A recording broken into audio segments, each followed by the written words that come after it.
Magandang araw mga kababos. Narito ang latest news ngayon sa PBA.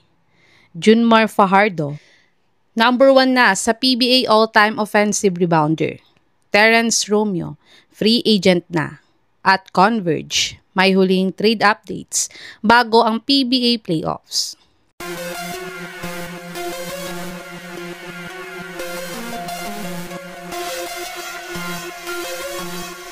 Nanalo nga kagabi ang San Miguel Beermen kontra sa Rain or Shine sa PBA out-of-town game nila sa Cagayan de Oro sa score na 120-111.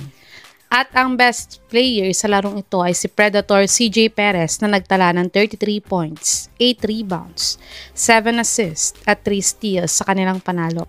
Pero ang highlights ng larong ito ay ang pagiging PBA all-time offensive rebounder of all time ni Junmar Fajardo.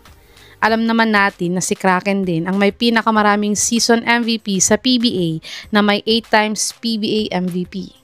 At siya din ang pinakamabilis na nakagawa sa PBA all-time offensive rebound dahil sa loob lamang ng 11 seasons na naglalaro siya sa PBA ay nakakuha na siya ng 2,412 offensive rebounds sa kanyang PBA career.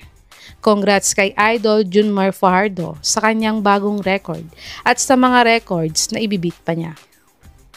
Tumungo naman tayo sa balitang free agent na nga itong si The Bro Terrence Romeo. 3 games lamang ang laro ni Romeo ngayong PBA 49th Philippine Cup. Ito ay dahil nga sa iniinda niyang back injury kaya hindi na niya tinatapos ang conference na to. Pero sa August nga daw ay mag-e-expire na ang kontrata niya sa Terra Firma Jeep at magiging unrestricted free agent na siya. At hinihiling nga lang ni The Bro na sana ay makabalik pa din siya sa PBA next season. Sa tingin niyo mga kababos, saang team kaya nababagay maglaro si Romeo next season? I-comment niyo na po yan sa baba. At Converge, may huling trade updates bago ang PBA playoffs. Kakasign nga lang ng Converge ng uniformed player contract kay Mikey Williams last Thursday. At ayon nga sa source na to, ay ino-offer nga daw ng Northport itong si The Beast, Calvin Abueva sa Converge, kapalit ng pa-expired na kontrata ni Shani Winston. Pero wala pa naman daw sagot dito ang Converge kung pumapayag daw sila sa offer ng Northport.